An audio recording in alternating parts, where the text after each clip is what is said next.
Assalamualaikum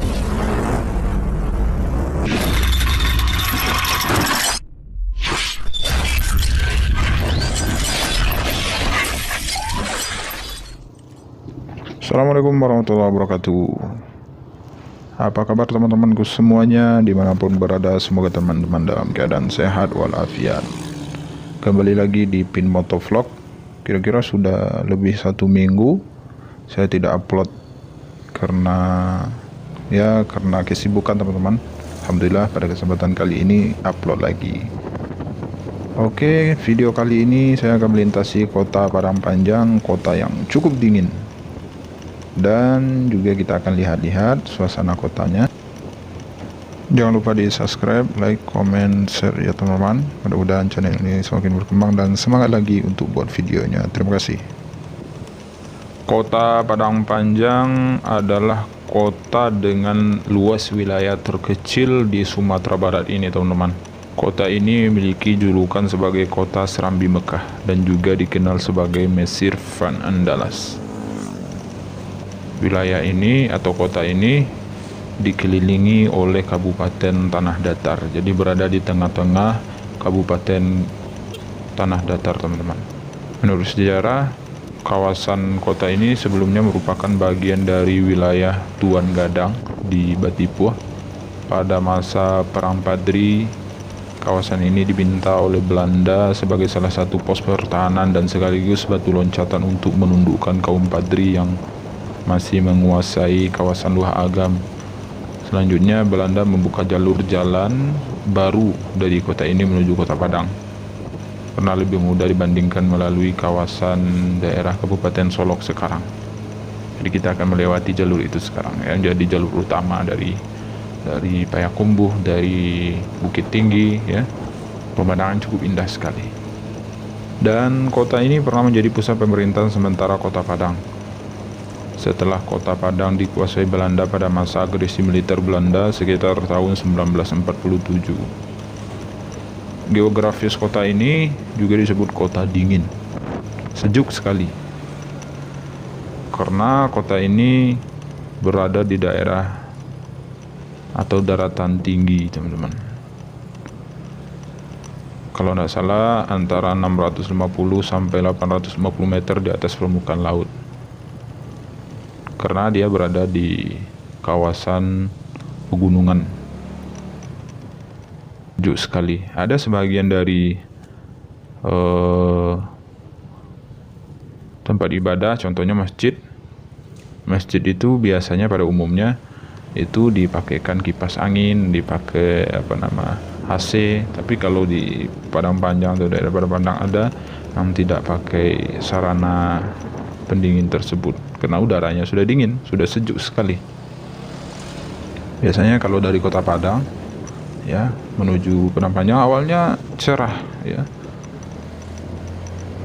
tiba-tiba di kota Padang Panjang hujan, akhirnya harus pakai jas hujan. Lewat dari kota Padang Panjang cerah lagi, ya terpaksa buka lagi karena kita yang pakai sendirian. Kalau untuk pendidikannya cukup terkenal, bahkan dikatakan kota Padang Panjang adalah kota pendidikan di Sumbar ini. Kalau menurut sejarah, kota ini berdiri sekolah agama Islam yang terkenal, Sumatera Tawalib, yang merupakan kelanjutan dari sekolah agama yang bernama Surau Jambatan Besi yang didirikan oleh Syekh Abdullah pada masa peralihan abad ke-20. Selanjutnya ada perguruan Dinia Putri dan pesantren terpadu Serambi Mekah.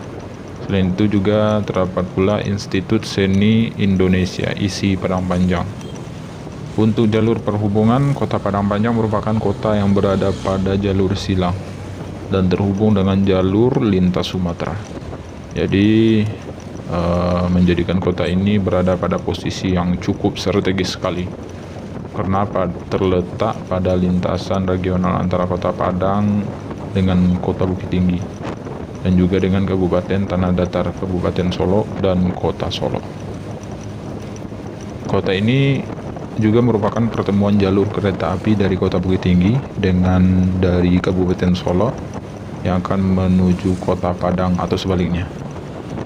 Saat ini pemerintah Kota Padang Panjang tengah mempersiapkan pengaktifan kembali jalur kereta api sepanjang 68,3 km yang menghubungkan Padang Panjang dengan Kota Padang. Memang pada saat sekarang belum aktif lagi, namun sudah jalan proyek untuk pengaktifannya teman-teman. Mudah-mudahan lancar. Kota ini terdapat pusat dokumentasi dan informasi kebudayaan Minangkabau yang terletak berdampingan dengan objek wisata perkampungan Minangkabau yang menyediakan berbagai informasi dan dokumentasi tentang sejarah dan budaya Minangkabau, baik berupa buku-buku, mikrofilm, foto, dan sebagainya. Jadi bagus untuk dikunjungi teman-teman untuk sejarah. Selain itu, pada kota ini juga terdapat kawasan rekreasi keluarga yang dikenal dengan Mifan, yang terdiri dari taman air dengan wahana kolam ombak, kolam arus, kolam renang khusus wanita, kolam renang khusus anak-anak, ember tumpah, dan slide tower. Banyak sekali. Saat ini Pemkot Padang Panjang merencanakan untuk pembangunan kereta gantung dari kawasan Lembah Anai hingga ke lokasi Mifan di kawasan Silai yang bawah. Wah, luar biasa ini teman, harus naik ini nanti. Mudah-mudahan terwujud. Bagus sekali keindahannya. Luar biasa ini. Mantap. Terus ada air terjun Lembah Anai yang itu bisa dibilang sebagai wisata favorit di Padang Panjang. Untuk mencapai lokasi, kita harus menempuh perjalanan sejauh 66,4 km dari Kota Padang melalui jalan raya Padang Bukit Tinggi. Air terjun Lembah Anai ini memiliki pemandangan yang menyejukkan karena berada di Lembah Anai, merupakan kawasan hutan lindung. Yang terbaru sekarang ini ada wisata kuliner di Pasar Padang Panjang. Tapi saya belum pergi ke sana. Insya Allah kalau ada waktu kita akan mampir. Terus tempat wisata juga seperti Masjid Asasi Sigando yang disebut-sebut sebagai masjid tertua yang ada di Kota Padang Panjang. Sebagai masjid tertua, Masjid Asasi Sigando disebut sebagai saksi sejarah perjalanan agama Islam di Sumatera Barat. Meskipun sudah berusia sangat tua, namun masjid ini masih sangat terawat dan terjaga kebersihannya. Selanjutnya juga Lubuk Mata Kucing. Ini wisata pemandian yang sempat populer di Padang Panjang. Dinamakan demikian karena memang air di pemandian Lubuk Mata Kucing sangat jernih, sebening mata kucing, kata orang seperti itu. Selanjutnya ada air terjun 7 tingkat yang pemandangannya sangat luar biasa teman-teman.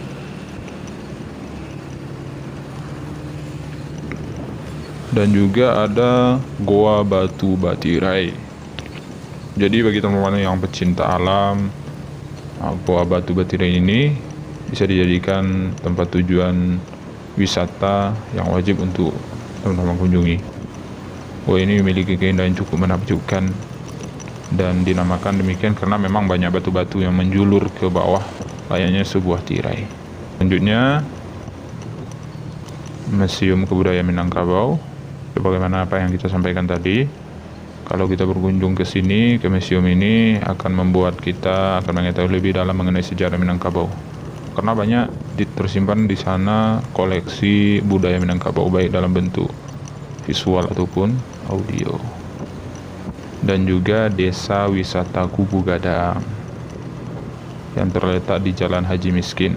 Di sana teman-teman akan disuguhi banyak pemandangan menawan khas pedesaan. Selain itu di sana juga banyak disediakan spot foto yang kece abis dan tentunya kekinian teman-teman. Selanjutnya ada stasiun kereta api Padang Panjang yang menghubungkan jalur-jalur yang kita sebutkan tadi. Mungkin sebagian orang mengatakan